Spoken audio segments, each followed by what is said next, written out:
নামাজ না পড়লে কি হয়েছে, ইমান ঠিক আছে?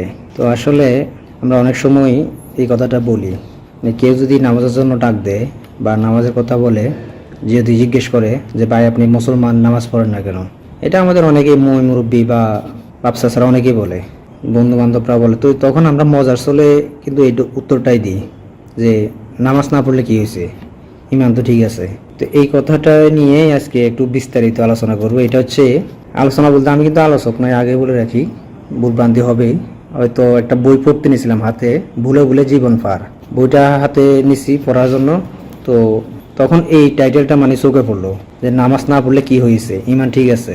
তো বইটা সম্পর্কে একটু বলি। বইটা হচ্ছে আপনার, বইটার লেখক হচ্ছে আলেমা সুমাইয়া তাবাসসুম, সম্পাদনা করছে হাফেজ মাওলানা ফরহাদ হোসাইন, আর বইটি প্রকাশনা হচ্ছে আশরাফিয়া বুক হাউস।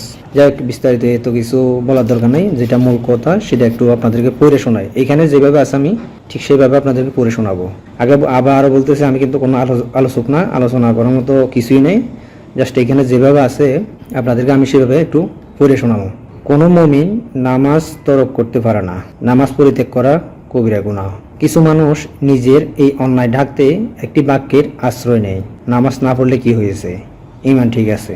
এটি একটি জাহেলি বাক্য, শয়তানের বানানো বাক্য, যা দ্বারা সেই মুমিনকে ধোকায় ফেলে রাখে। কোনো মুমিন এমন কথা বলতে পারে না, যার ঈমান ঠিক আছে সে কি নামাজ তরক করতে পারে? কখনোই না। ঈমান ঠিক আছে, সে কি নামাজ তরক করতে পারে? ঈমানের প্রধান আলামতই তো হলো নামাজ, তাই না? এটা তো সত্যি কথা। নামাজ ও ঈমান কুফরের পার্থক্য রেখা। হাদিস শরীফে ইরশাদ হয়েছে, ব্যক্তি ও শিরক কুফরের মাঝের পার্থক্য রেখা হলো নামাজ।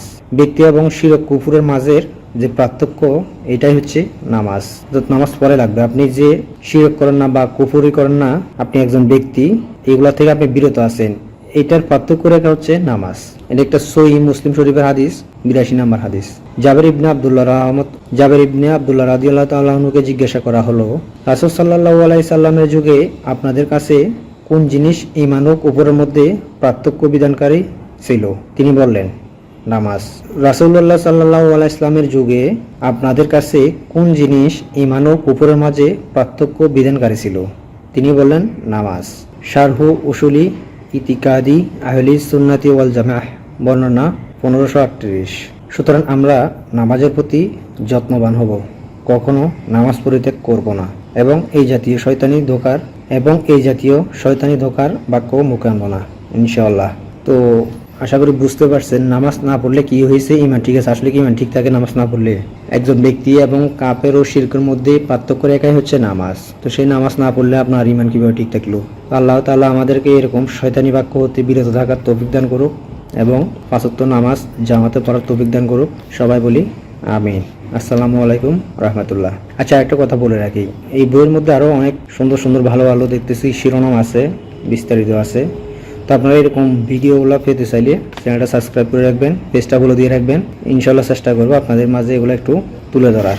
আশা করি আপনারা অনেক কিছু বুঝতে পারবেন এবং শিখতে পারবেন। আবারও বলতেছি, চ্যানেলটা সাবস্ক্রাইব করে দেবেন এবং পেজটা ফলো দিয়ে কমেন্ট করে দেবেন।